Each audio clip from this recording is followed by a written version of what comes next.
Secretariat के प्रांगण में आए हुए सभी खिलाड़ियों का बहुत बहुत स्वागत है। मैं आप सब लोगों को बधाई देना चाहता हूं। मैं अभी देख रहा था कि एप्लीकेशन कई लोगों ने अप्लाई किया था इस स्कीम के तहत। एक्सपर्ट्स की एक कमेटी थी और उस कमेटी ने अपने सारी प्रक्रियाएं पूरी करके और चयन करके आज 77 खिलाड़ियों को मिशन एक्सीलेंस स्कीम के तहत फाइनेंशियल असिस्टेंस देने के लिए चुना है। तो आप सब लोगों को सबसे पहले बहुत बहुत बधाई। जैसा अभी मनीष जी ने कहा, अपने देश में अभी तक ये प्रथा चली आई है कि जब खिलाड़ी कॉमनवेल्थ गेम्स में, एशियन गेम्स में, ओलंपिक्स में और इंटरनेशनल नेशनल गेम्स में जीत के आता है तो उसको उसके साथ खड़े होने वाले बहुत लोग मिल जाते हैं, बहुत सरकारें मिल जाती हैं। उसके साथ ताली बजाने वाले बहुत लोग मिल जाते हैं, उसको फाइनेंशियल असिस्टेंस रिवॉर्ड देने वाले बहुत लोग मिल जाते हैं। लेकिन जब उसके संघर्ष के दिन होते हैं, उस संघर्ष के दिनों में वो अकेला होता है। उसके पास अक्सर पैसा भी नहीं होता। और हमारे देश में खेलों को लेके एक ऐसी है जो कहावत है कि पढ़ोगे लिखोगे बनोगे नवाब, खेलोगे कूदोगे होगे खराब। तो ना घर से सहायता मिलती, ना कहीं से सहायता मिलती, ना पैसे की सहायता होती। ऐसे में खिलाड़ी अकेला संघर्ष करते करते उस चोटी पे पहुंचता है। हमारा 130 करोड़ लोगों का देश, और जब हम इंटरनेशनल खेलों में मेडल की सूची देखते हैं तो हमारे देश कहीं पीछे रह जाता है। तो ऐसा नहीं कि हमारे यहाँ टैलेंट नहीं है, टैलेंट तो बहुत है। गांव-गांव में चले जाओ, मोहल्ले में चले जाओ, आपको टैलेंट भरमार मिलेगा। उस टैलेंट को आज तक किसी भी सरकार ने सपोर्ट नहीं किया था। तो हमारी सरकार जो है वो एक नई आशा की किरण लेके आई। अलग अलग क्षेत्रों के अंदर हमारी सरकार ने किस्म किस्म के काम किए हैं। शिक्षा के क्षेत्र में, बिजली के क्षेत्र में, पानी के क्षेत्र में, हेल्थ के क्षेत्र में। खेलों को भी हम बढ़ावा देना चाहते हैं। हम वो दिन देखना चाहते हैं जब हम चाइना से ज़्यादा मेडल लेके आएंगे इंटरनेशनल एरिया में। उन्हीं सब चीज़ों को ध्यान में रखते हुए कई सारी योजनाएं बनाई गई हैं। ऐसा नहीं कि एक मिशन एक्सीलेंस स्कीम बना देने से खेलों के सेक्टर में बहुत बड़ा परिवर्तन आ जाएगा। ये उन जो पूरा खेलों के क्षेत्र में जो हमने पूरा एक विजन तैयार किया है, ये मिशन एक्सीलेंस स्कीम उसमें से एक है। जैसा अभी मनीष जी ने बताया, स्पोर्ट्स यूनिवर्सिटी तैयार की जा रही है। वो स्पोर्ट्स यूनिवर्सिटी के अंदर आप जैसे सभी खिलाड़ियों को ट्रेनिंग भी दी जाएगी, इंटरनेशनल कोचेस को भी बुलाया जाएगा। उसमें आम लोगों को भी पार्टिसिपेट करने की सुविधा होगी। तो एक स्पोर्ट्स यूनिवर्सिटी, इस तरह की यूनिवर्सिटी हमारे देश में शायद जो सोची जा रही है, शायद पहली बार इस किस्म की स्पोर्ट्स यूनिवर्सिटी बन के तैयार होगी।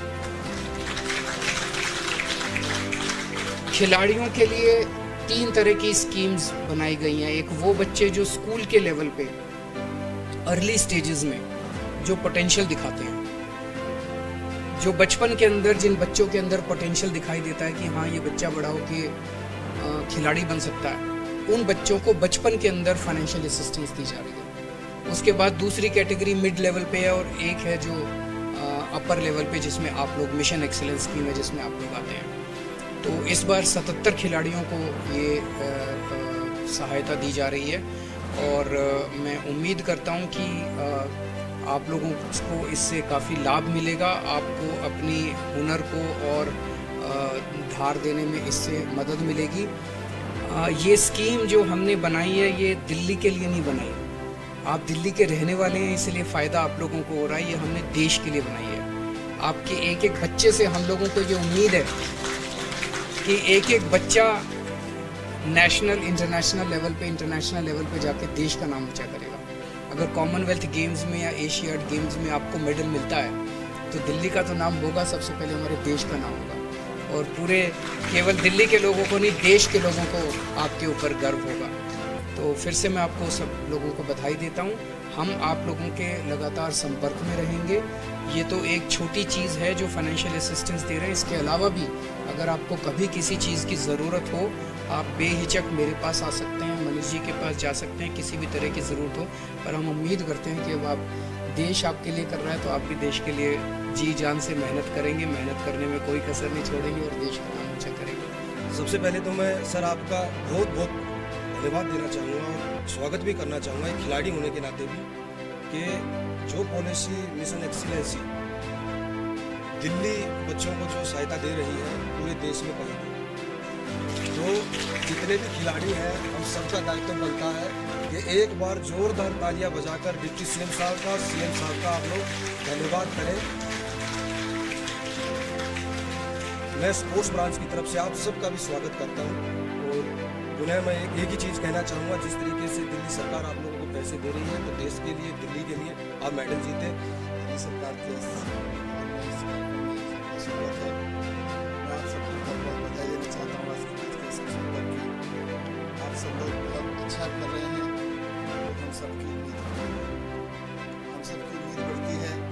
मुख्यमंत्री जी कहते हैं और हम खेलों के लिए क्या अच्छा कर सकते हैं। जब सरकार की ओर से कुछ और अच्छा किया जाता है तो फिर आपका भी और ये एक साइकिल है, उस साइकिल को आज हम पूरा कर रहे हैं उस तरह से। और ऐसा सुशील भाई ने कहा कि देश भर में अनूठी स्कीम है जो माननीय मुख्यमंत्री जी के सलाह पर शुरू की गई है। पूरे देश भर में खिलाड़ियों को पदक जीतने के बाद पुरस्कार देने की परंपरा है। गोल्ड जीता तो इतना, सिल्वर जीता तो इतना, इस कॉम्पिटिशन को जीता तो इतना। लेकिन सर का कहना था जब 5 साल पहले सरकार में आए थे कि पदक जीतने वालों को तो सभी देते हैं, लेकिन जो पदक की तैयारी कर रहा है पूछना तो उस वक्त चाहिए ना। खिलाड़ी के साथ तो उस वक्त खड़े होने की जरूरत है। पदक जीतने के बाद तो दिल्ली सरकार भी देती है और दिल्ली सरकार बहुत प्रॉमिसिंग ग्रांट देती है, रिवार्ड देती है। लेकिन जब खिलाड़ी पदक की तैयारी कर रहा है उसके साथ उस वक्त कोई नहीं खड़ा होता। तो अरविंद केजरीवाल जी मुख्यमंत्री के रूप में उस खिलाड़ी के साथ खड़े हैं, दिल्ली के हर उस खिलाड़ी के साथ खड़े हैं जो पदक की तैयारी कर रहा है, जो कंपटीशन जीतने की तैयारी कर रहा है, जो कंपटीशन में पार्टिसिपेट कर रहा है।